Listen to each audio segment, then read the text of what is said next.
ঝিনাইদহের মহেশপুর সীমান্ত এখন মাদক ও মানব পাচারের জন্য একটি নিরাপদ রুটে পরিণত হয়েছে। প্রতিদিনই দেশের বিভিন্ন জেলা থেকে আসা অসংখ্য মানুষ এই সীমান্ত দিয়ে পাচার হয়ে যাচ্ছে ভারতে।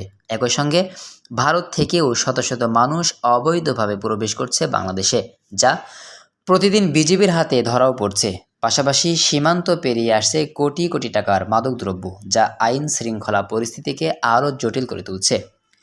বিশ্বস্ত সূত্রের বরাতে জানা গেছে, মহেশপুর সীমান্ত দিয়ে সক্রিয় একাধিক পাচারকারী চক্র দীর্ঘদিন ধরে নির্বিঘ্নে মাদক ও মানব পাচারের কার্যক্রম চালিয়ে আসছে।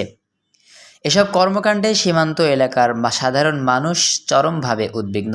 স্থানীয়দের অভিযোগ, সীমান্তে মাঝে মধ্যে মাদকসহ কিছু পাচারকারী ধরা পড়লেও বড় ধরনের চক্রগুলো থেকেই যাচ্ছে ধরাছোঁয়ার বাইরে।